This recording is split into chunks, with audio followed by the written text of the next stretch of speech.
Rainy nights are supposed to soften a city, to wash it quiet, to turn danger into something distant and muted. But on this night, the rain did the opposite.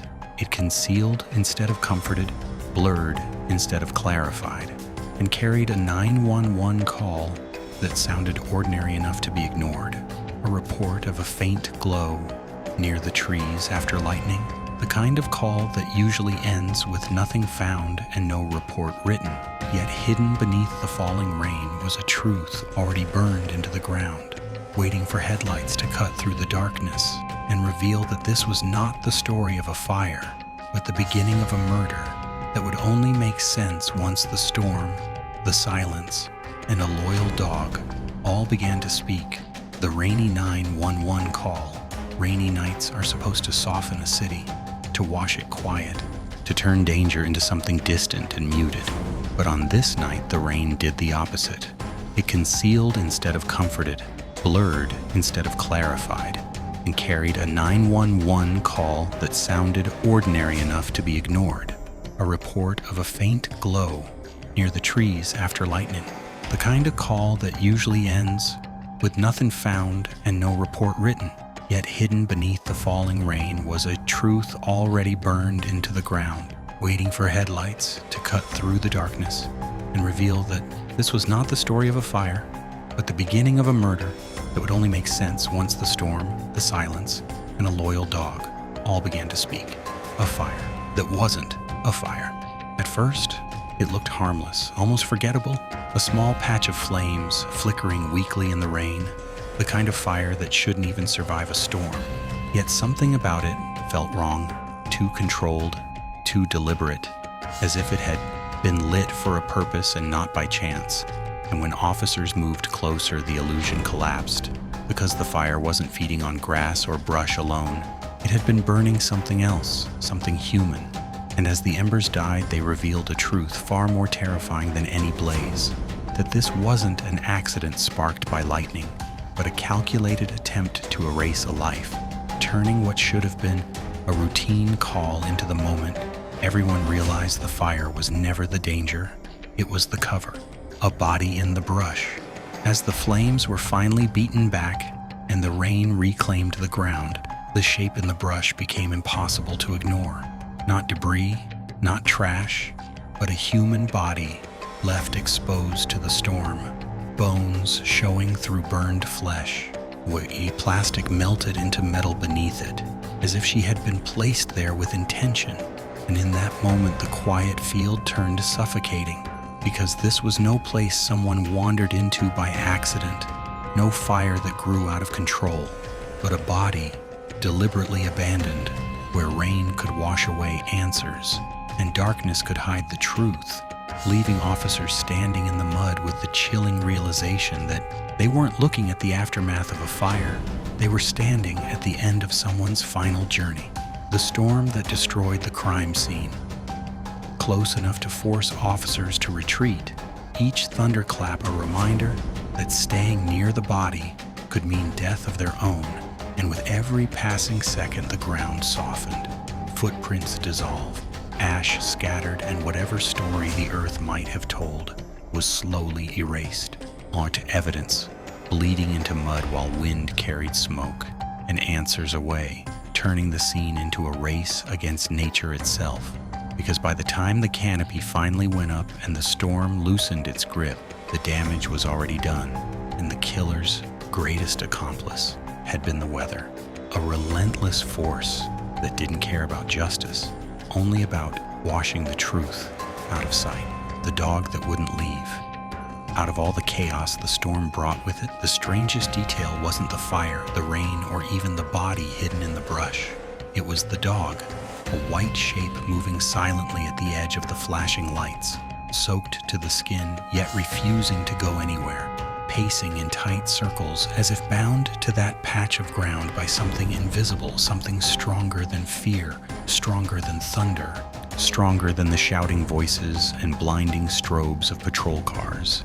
And every time an officer tried to step closer, the dog would drift back toward the body, stopping just short, watching, waiting, guarding, not aggressive, not panicked, but deeply unsettled, as if it understood exactly what had happened and exactly where it belonged.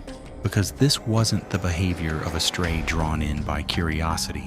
This was loyalty, raw and instinctive, the kind that doesn't ask questions or look for safety, the kind that stays even when everything else has burned away. And as the rain fell harder and the scene grew more dangerous, it became clear that the dog wasn't lost at all. It was holding its ground, anchoring itself to the one place it refused to abandon, and silently telling investigators that whoever lay in the brush was not alone in their final moments, and that whatever truth the storm tried to erase, this dog was determined to remember. Accident, overdose, or murder? In the soaked darkness, theories began to surface, each one trying to make sense of a scene that refused to cooperate. Maybe it was an accident, a woman caught too close to a fire started by lightning. Maybe an overdose, someone who collapsed and never woke up before flames took hold, explanations that felt safer, easier, almost comforting. Yet none of them sat right, because fire is a pain people instinctively flee. Even the gravely injured fight to escape it. And this body hadn't moved, hadn't struggled, hadn't run.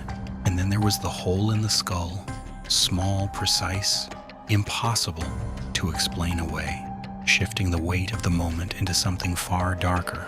Because now the question was no longer how the fire started, but what happened before it, forcing everyone on that muddy ground to confront the possibility they were standing at the end of a carefully staged act, one meant to confuse, to erase, and to make a murder look like anything but what it truly was, a hole in the skull. As the rain eased just enough to allow a closer look, one detail cut through every remaining doubt, a small round opening in the skull, clean, in a way fire could never explain, silent but devastating in its clarity, because burns can destroy evidence and storms can wash it away, but they cannot create precision. And this was precision, the kind left by a bullet, instantly transforming confusion into certainty, turning a tragic mystery into a homicide.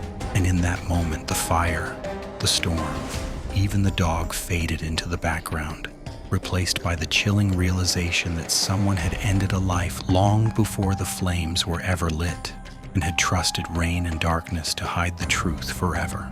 Murder confirmed. The final confirmation didn't come with drama or raised voices. It came quietly, clinically. The kind of truth that lands heavier because it's undeniable. The medical examiner's findings, cutting through every lingering doubt. A gunshot to the head delivered days before the fire. The burns nothing more than a desperate afterthought, meant to destroy identity and erase intent. And with that, ruling the entire night rearranged itself. The rain no longer just bad luck. The fire no longer suspicious coincidence, but tools in a failed attempt to hide a killing. But because now the timeline was clear, she was already dead when the flames touched her, already silenced before the storm rolled in. And what officers had stumbled into that night wasn't a tragic accident uncovered by chance. It was a murder scene that almost disappeared forever, saved only because something or someone refused to let it go unnoticed. The scene revisited. When investigators returned in daylight, the place barely resembled the night before, the storm having scrubbed the field clean of most of its secrets. Mud hardened where rain had pooled, ash scattered thin and pale, and the ground itself seemed exhausted, as if it had already given up everything it knew. Yet detectives moved slowly and deliberately, knowing that killers make mistakes, even when nature helps them, scanning for tire impressions, half swallowed by dirt, itchy fragments of melted plastic overlooked in the dark, burn patterns that only made sense once the fire was gone. And piece by piece, a clearer picture began to emerge, not of chaos, but of intention. A brief stop, a body unloaded, flames ignited, and a quick departure, all done with the confidence that weather and darkness would finish the job. But standing there in the quiet morning air, investigators understood something critical. The scene may have been damaged beyond repair, but it wasn't erased. And somewhere within what remained was proof that this was never a random act. It was planned, deliberate, and carried out by someone who believed the storm would be their perfect alibi. Titan, the only witness, with the evidence washed thin by rain and scorched by fire. There was only one presence that hadn't moved on. Titan, the white dog who stayed behind when everything else vanished, pacing the edge of the scene as if trapped between fear and duty, soaked, shivering, yet unwilling to leave the place where the body had been found. And in that silent loyalty, investigators began to realize something chilling. This dog hadn't wandered in by chance. He was waiting, holding on to the last place he'd seen his person alive, because dogs don't linger at death scenes without reason. They don't circle and return again and again unless something has bound them there.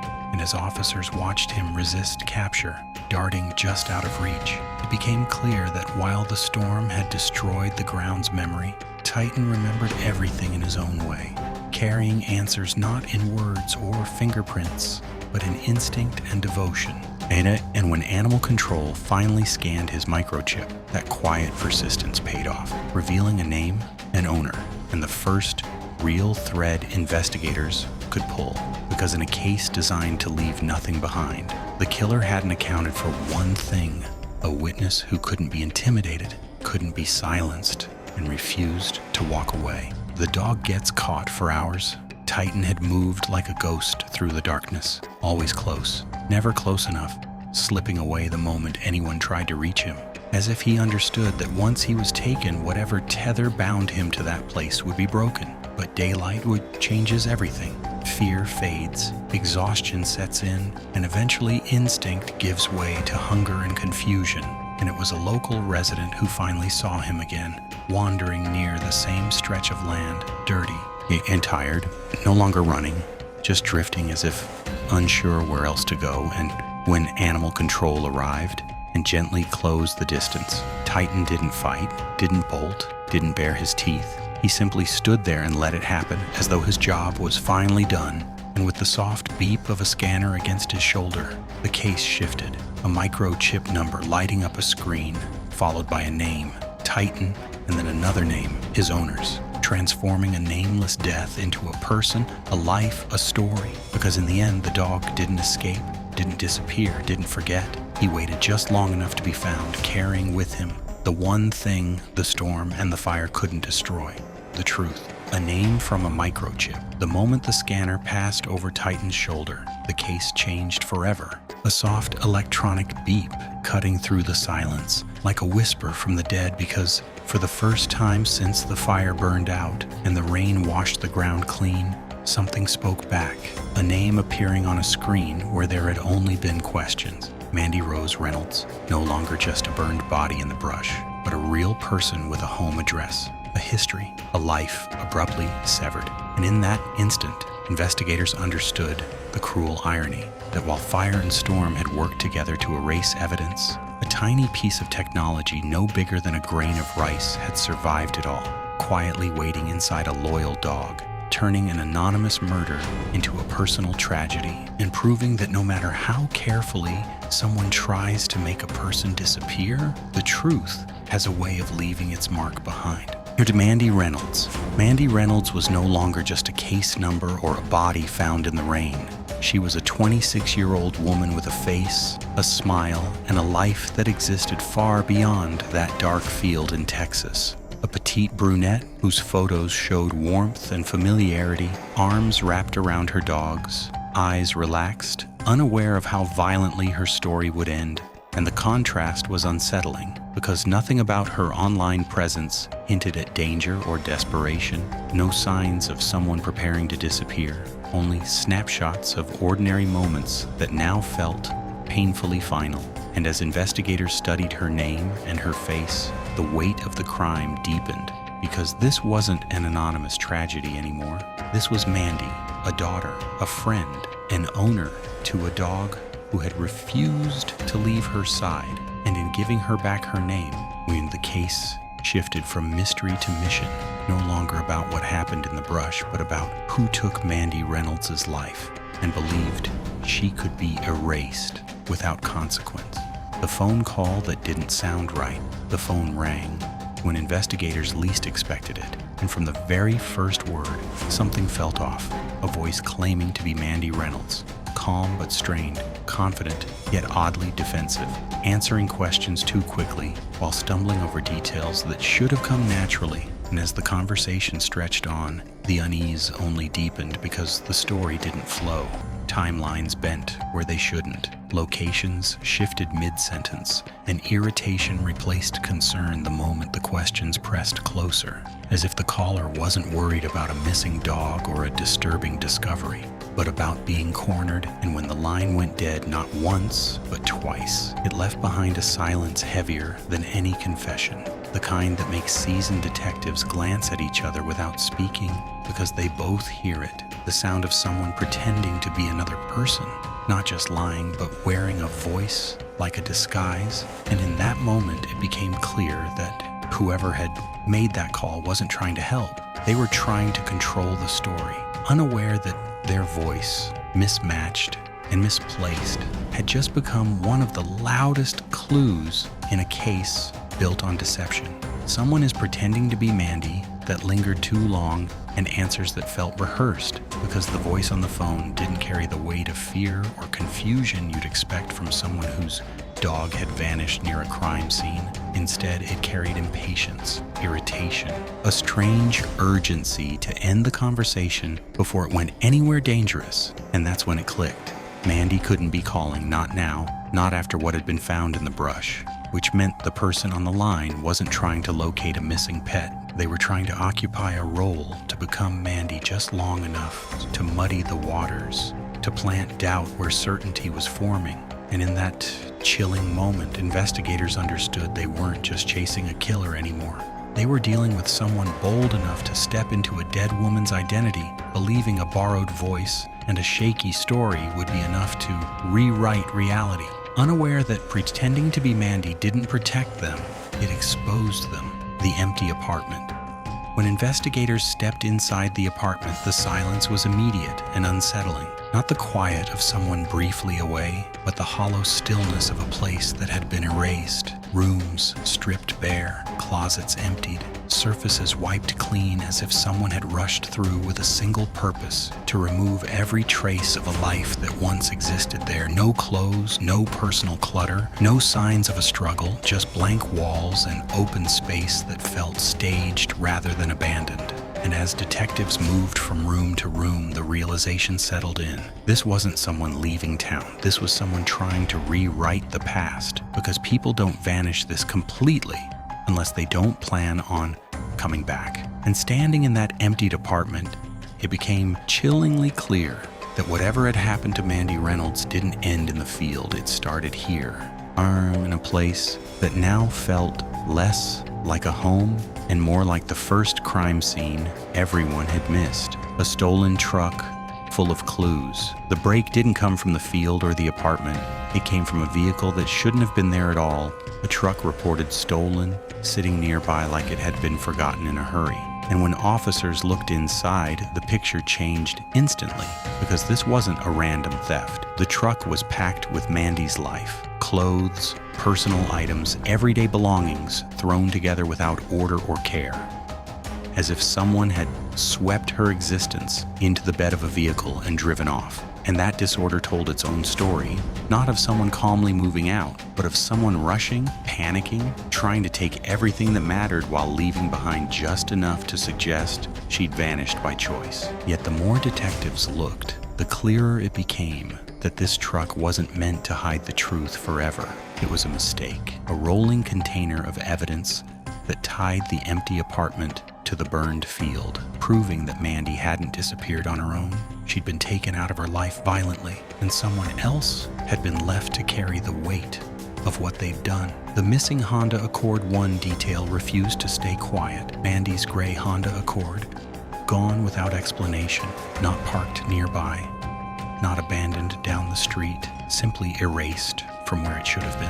And that absence spoke louder than anything found so far. because people may leave belongings behind in a rush, but they don't abandon their car unless someone else is driving it. And when investigators ran the plates through traffic cameras, the answer surfaced miles away. The Accord moving steadily north, crossing state lines, alive in a place Mandy could no longer be, turning suspicion into direction because now the case had motion, a timeline, a route, and the unsettling certainty that whoever took Mandy's life was still on the road, carrying her car, her keys, and the illusion that he could outrun what he'd left behind. The Kansas sightings. The case crossed a dangerous threshold the moment Mandy's Honda Accord appeared hundreds of miles away, captured by traffic cameras in Kansas, like a ghost moving through the system, because now the investigation wasn't confined to one storm-soaked field in Texas. It was unfolding in real time across state lines, each sighting confirming the same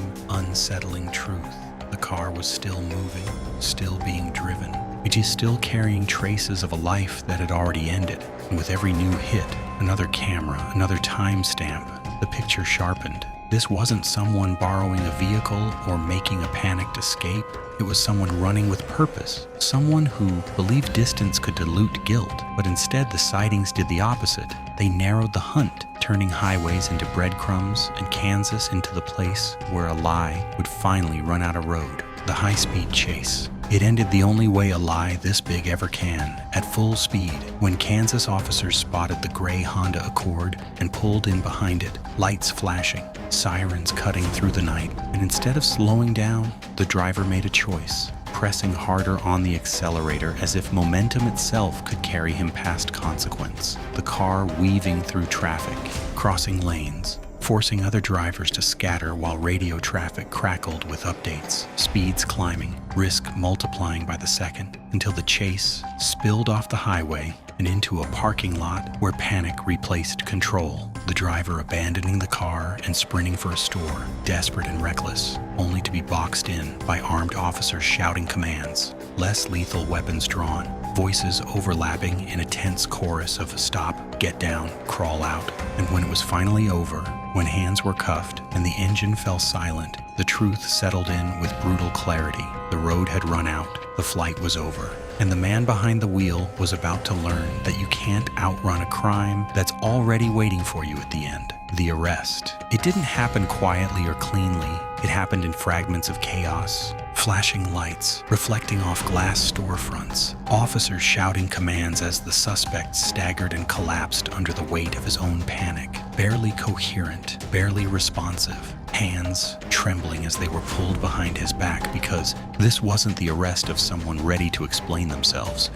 This was the capture of someone who had been running on fear and adrenaline for days, and when the cuffs clicked shut and medics were called in, the reality finally caught up to him. The chase was over, the pretending was done, and the car he'd tried to flee from now sat only feet away, silent, incriminating, holding inside it the final proof that this wasn't coincidence or confusion, but the end point of a calculated escape that collapsed the moment the law caught up, in turning a man on the run into a suspect who could no longer hide behind distance, speed, or lies. Derek Dagnold. The man pulled from the wreckage of that chase was Derek Dagnold, 27 years old, barely conscious, his body giving out long before his lies did.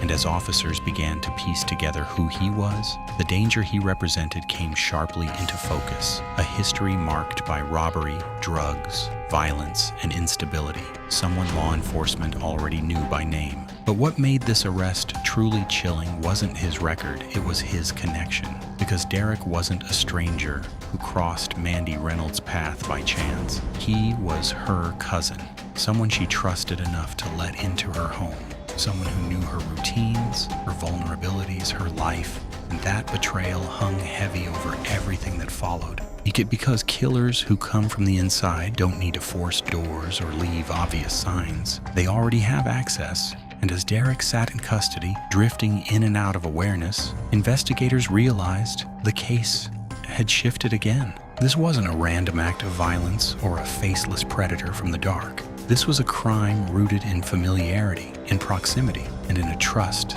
that had been fatally misplaced. A second death emerges. As Derek Dagnall's name settled into the center of the investigation, another shadow surfaced from the past, one investigators couldn't ignore, because Derek wasn't just known for violence and drugs. He was already linked to a death that had never fully made sense. The March 2023 killing of Shanoa Hansel, a woman he had been romantically involved with before she suddenly vanished from his life and later turned up dead. And the parallels were unsettling. Sudden disappearance, vague explanations, Derek leaving town before questions could settle. And now, sitting across from detectives, he spoke about Shanoa in the same evasive way he spoke about Mandy, mixing affection with distance, guilt with denial, insisting he loved her while simultaneously explaining why he ran. And although investigators found no direct evidence tying him to Shanoa's death, the pattern was impossible to ignore. Because once is tragedy, but not twice begins to look like a warning. And as this second death emerged alongside Mandy's, it reframed everything, suggesting not a single moment of violence, but a trajectory. A man leaving devastation behind him, while convincing himself and nearly everyone else that it was all coincidence, until the weight of 2 lost lives made that illusion impossible to sustain. As Derek Dagnall's name settled into the center of the investigation, another shadow surfaced from the past, one investigators couldn't ignore, because Derek wasn't just known for violence and drugs. He was already linked to a death that had never fully made sense. The March 2023 killing of Shanoa Hansel, a woman he had been romantically involved with before she suddenly vanished from his life and later turned up dead, and the parallels were unsettling. Sudden disappearance, vague explanations, Derek leaving town before questions could settle.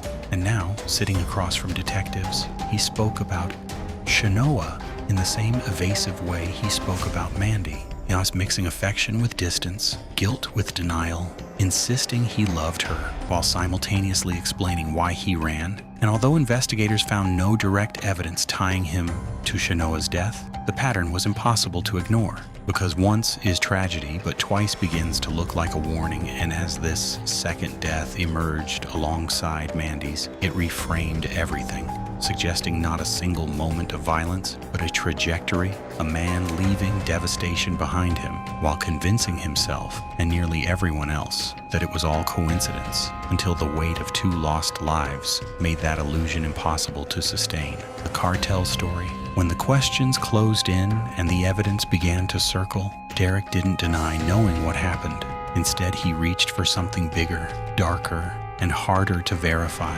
A story involving cartels, debt, and fear so extreme it was meant to explain everything and excuse nothing. Claiming shadowy men had followed him, threatened him, forced him into silence, forced him to run, even forced him to dig what he said was his own grave, a tale designed to shift blame away from a single man and onto an invisible enemy no one in the room could question. But the story unraveled the longer it was told. Details shifting, locations blurring, timelines collapsing under their own weight. Because real fear leaves marks and his body had none. No bruises, no injuries, no proof of the violence he described. Only words stacked on top of words. And to seasoned investigators it sounded familiar. Not the truth of a hunted man, but the desperation of someone trying to stay ahead of consequences by hiding behind chaos. Sitters invoking the cartel not as reality, but as a shield, hoping that if the threat sounded big enough, no one would look closely at the much simpler explanation sitting right in front of them. Lies begin to crack. At first, Derek's answers had sounded confident, almost rehearsed, but confidence is fragile when pressed, and under sustained questioning the cracks began to show. Small at first, a detail misplaced, a timeline stretched too thin, a memory that shifted each time it was retold, and detectives didn't rush him. They let the silence do the work, letting his own words stack up until they contradicted each other, because lies require maintenance, and the truth does not. And soon the cartel story no longer held its shape. Places he claimed to be didn't match phone data. Injuries he described didn't exist. Fear he insisted ruled his actions didn't explain calculated choices like cleaning an apartment or moving a body. And as evidence quietly slid across the table, timestamps, purchases, camera footage, the bravado drained from him, replaced by irritation, deflection, and finally retreat. Requests for a lawyer coming not from confidence, but from collapse. Because in that room, it became clear that Derek wasn't protecting himself from some unseen enemy. He was protecting himself from the truth. And the more he talked, the more undeniable it became that the story he'd built was falling apart, piece by piece, under the weight of facts that refused to bend. The gun on the floor, among all the chaos Derek tried to explain away, one detail slipped out almost casually, and it was the most devastating of all. The gun, lying on the floor of Mandy's apartment, as if it had been dropped and forgotten, not hidden, not secured, just abandoned in plain sight. And that image shattered the last illusion of his story, because people fleeing danger don't leave loaded weapons behind, and victims don't walk away from their homes without their phones, their cars, and their dogs, while their firearm waits on the floor, still warm, still smelling of discharge. And as detectives pressed him on it, his explanations twisted tighter, claiming confusion, claiming fear, claiming he didn't know why it was there, yet every answer only made the picture clearer. The gun wasn't a coincidence or a cartel oversight. It was the pivot point of the crime. The moment violence entered the apartment and everything that followed became damage control. And from that instant on, the case was no longer about what might have happened in the brush or on the highway. It was about what happened right there on that floor, where a single weapon told a story Derek could no longer outrun. Walmart, the shovel, and the container. The story finally collapsed under the weight of something ordinary: fluorescent lights, long aisles, and a receipt that didn't lie, because surveillance footage placed Derek inside a Walmart just hours before Mandy was last seen alive, moving calmly through the store, selecting items with purpose: a shovel, a gas can, and a large plastic storage container. Not the random purchases of someone running errands, but the tools of someone preparing for aftermath. And what made it worse was how neatly it fit. The burned remains in the brush had rested inside a melted container identical to the one he bought, the shovel matching the grave he later claimed he was forced to dig, the gas can explaining how fire entered the story at all. And suddenly, his cartel narrative lost any remaining oxygen, because no one forced him down those aisles. No one put those items in his hands. No one made him pay for them at the register. And as investigators replayed the footage frame by frame, watching him walk out of the store and into Mandy's car with Titan visible inside, one absence screamed louder than everything else. Mandy wasn't there, and in that gap between what was purchased and who was missing, the truth stood fully exposed. This wasn't panic, this was preparation. And the crime had been planned long before the fire ever burned, which are the burned box. What remained in the brush looked insignificant at first, a warped, half-melted mass fused into the ground. But to investigators, it was the most honest object at the scene, because fire had tried to erase it and failed. The burned box collapsing inward, yet still recognizable, its shape matching the plastic storage container Derek had carried out of Walmart just hours earlier. And in that moment, the entire sequence snapped into focus. The box wasn't trash or coincidence, it was transport. Something meant to hold a body, to make moving it easier, to buy time and distance before reality caught up. And even after the flames had eaten through it, even after rain and smoke had done their worst, the box still told the truth, that Mandy hadn't died where she was found. She'd been brought there, placed deliberately, contained like an object instead of a person. And as forensic teams documented its melted edges and burned through seams, it became painfully clear that this box wasn't just evidence. It was proof of intent, a physical record of the moment when murder shifted into concealment, when someone stopped trying to save themselves and started trying to make a body disappear, only to leave behind the one thing fire couldn't destroy: the shape of what they had done. Cell phone records don't lie. Stories can be twisted, memories can fail, and lies can be rehearsed. But cell phone records don't bend for anyone, and when investigators mapped Mandy's phone data, the truth emerged with brutal precision, timestamps and locations lining up into a timeline no voice could argue with, showing her phone leaving San Marcos, traveling north, upon and arriving in Robinson on the evening of April 5th, stopping there for only minutes before moving again, this time without her. And that brief pause spoke volumes because it matched the window when the fire was reported, when a body was left in the brush, when Titan was abandoned behind, and nothing in Derek's story could explain that sequence away. Not the cartel, not confusion, not fear, because phones don't imagine routes or invent stops. They record them. And as detectives overlaid those records with traffic cameras, store footage, and purchase receipts, the case locked into place, revealing a single, uninterrupted chain of movement that traced Mandy's final journey step by step, proving beyond doubt that what happened wasn't random or misunderstood. It was deliberate. It tracked in silent pings and digital footprints that followed her all the way to the place where her life ended. And in the end, when every story fell apart, it was the data that remained, steady, unemotional, and impossible to outrun. The final theory, when all the noise fell away, the storm, the chase, the stories, the case resolved into a single chilling sequence that required no imagination, only acceptance. Mandy was killed in the place she trusted most, shot once in the head, the act swift and final, followed not by panic but by planning.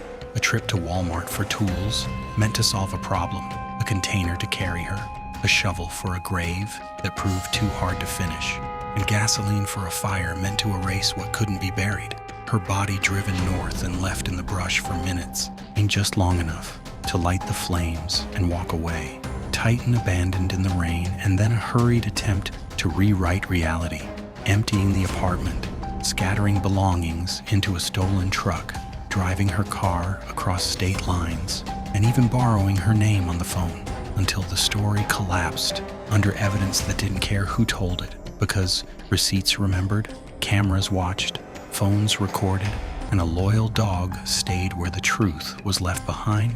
And in the end, the simplest explanation was the only one that fit every fact, that this wasn't an accident, an overdose, or a shadowy conspiracy.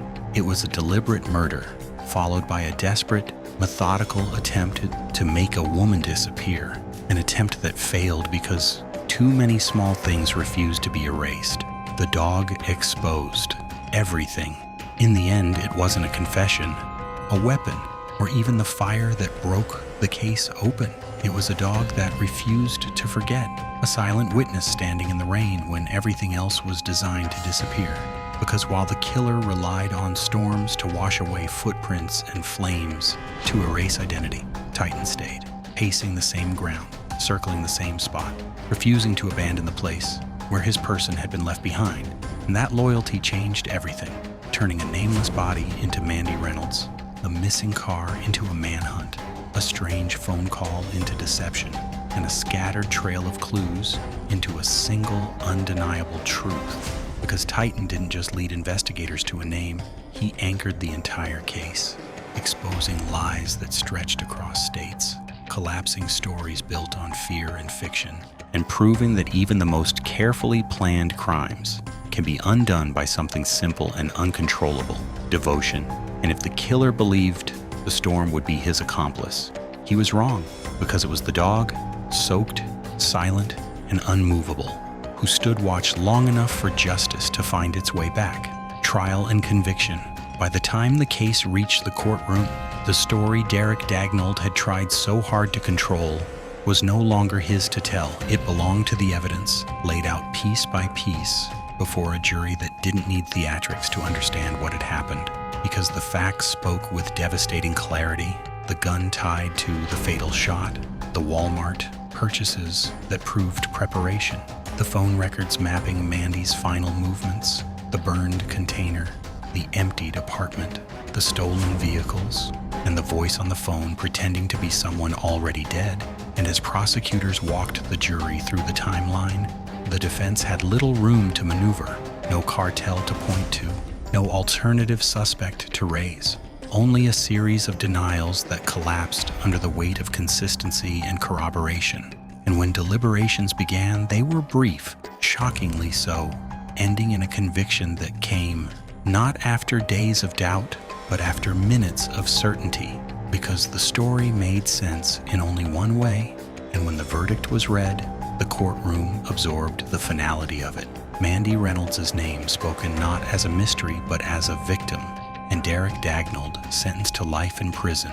The law's acknowledgement that some betrayals are so complete, so deliberate, that freedom can never be returned, is marking the end of a trial that confirmed what the dog in the rain had known from the very beginning. The truth had been there all along, waiting to be seen. Life sentence.